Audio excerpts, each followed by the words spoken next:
I'm charging you $800 starting next month. No more freeloading.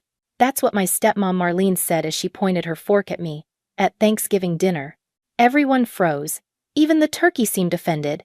And that's when I realized this wasn't about rent. This was about humiliation. Before I continue, if you're watching this, hit follow because this story gets insane fast. I swallowed hard, trying to stay calm. Marlene, I pay for groceries every month. I fix things around the house. You exist for free, she snapped, loud enough for everyone to hear, unlike Emma, who actually works and brings honor to this family. Emma, my stepsister, smirked like she'd earned a gold medal in entitlement. She was wearing a $900 coat she claimed she bought from her business profits. Her so-called marketing agency that was always working with big clients, but somehow never had invoices, employees, or, well, anything real. Dad stayed silent, which hurt more than the insult. He always sided with them. Always. Just pay the rent, Emma said sweetly. If you can't, I'll talk to Dad about changing the living arrangement. Meaning, kick Ava out, again.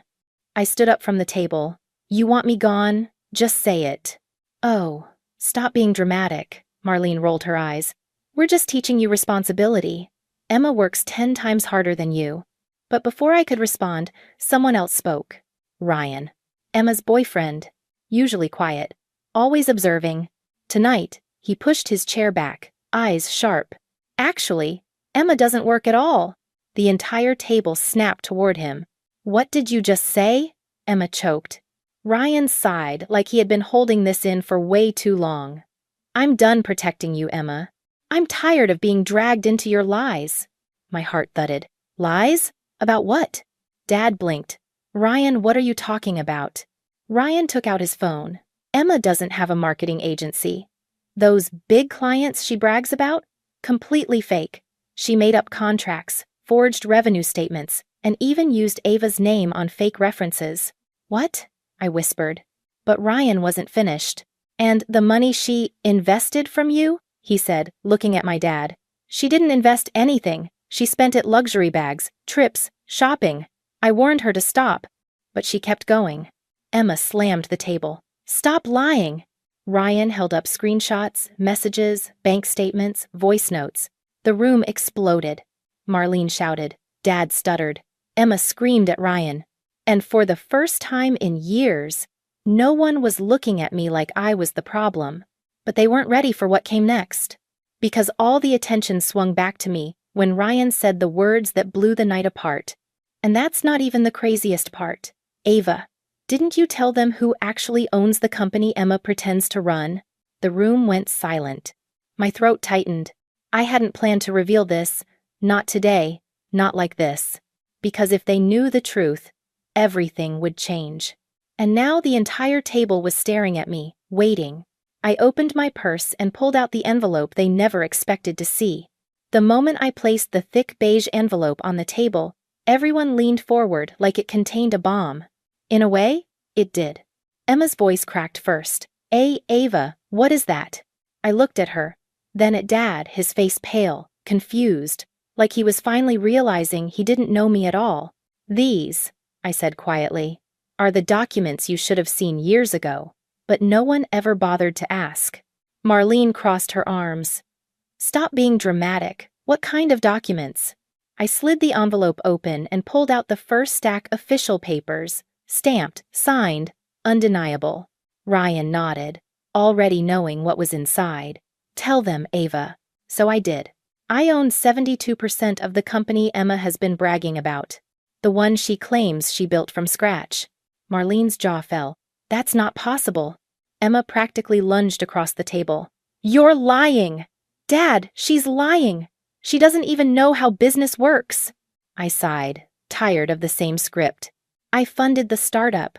I built the online structure. I created the first clients through my freelance network. You, I pointed at Emma, were supposed to manage social media and grow it, but you bailed after 2 weeks and started calling it your agency? Dad blinked at the paperwork like it was written in another language. Ava, is this real? I handed him the incorporation papers with my name in bold at the top. His hands shook. Ryan cleared his throat. Sir, She's the one who grew it to over $1,200,000 in value last quarter. Everything stopped. Even the air felt stunned. 1.2 million? Dad whispered. Emma's face drained of all color.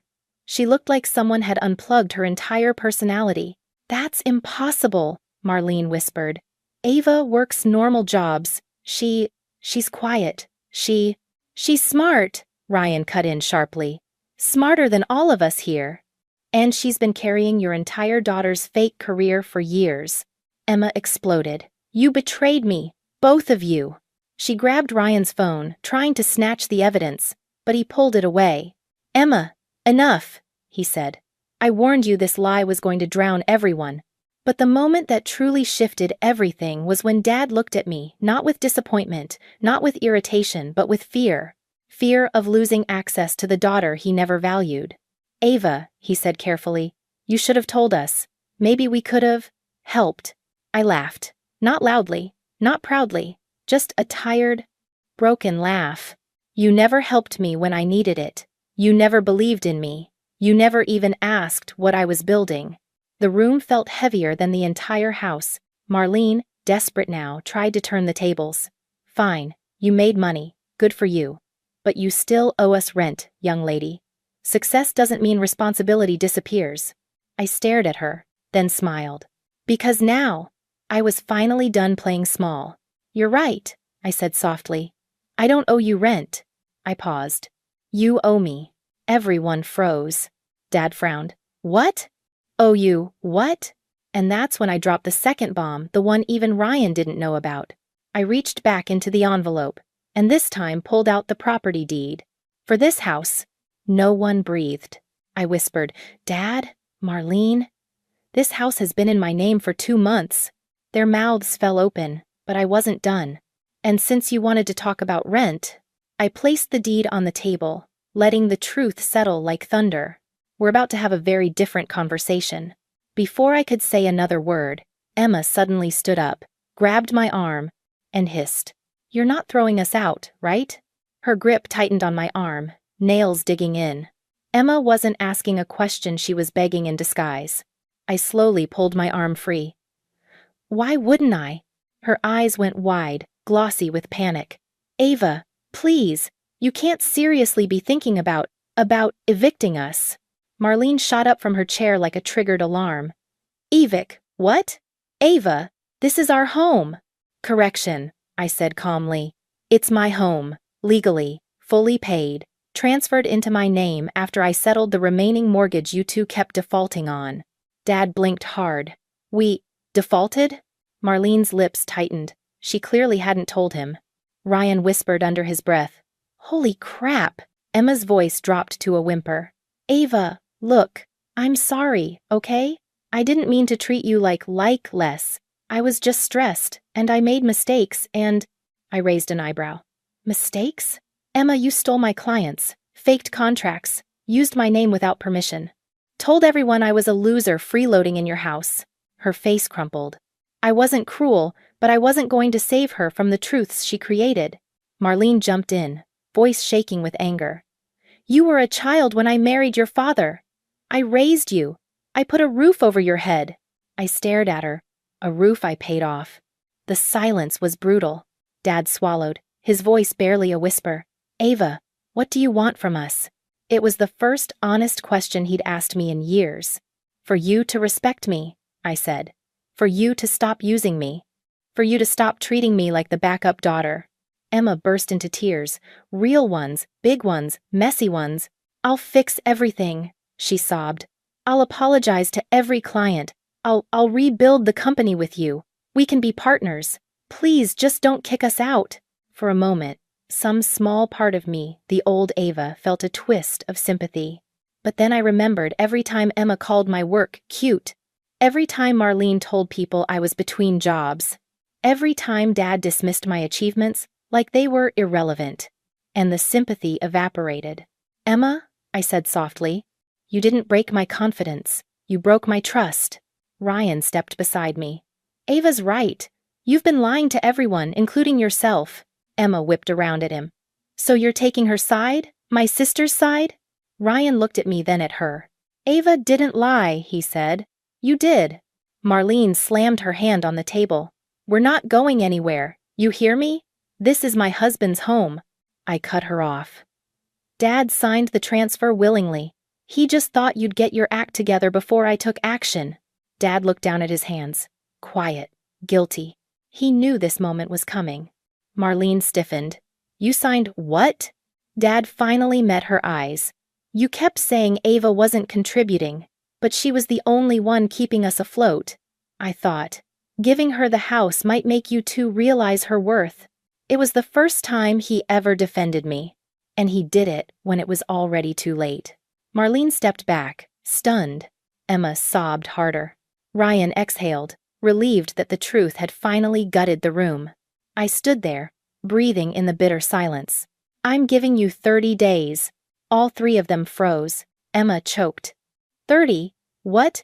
30 days to move out, I repeated. All of you. Marlene shrieked.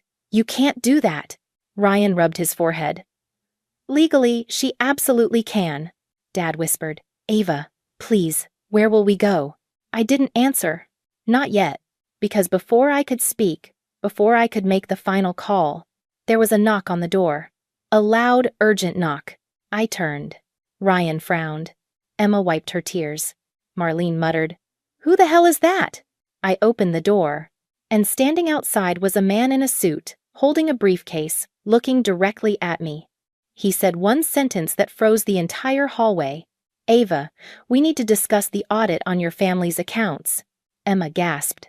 Dad staggered. Marlene clutched the chair. And I realized this was only the beginning.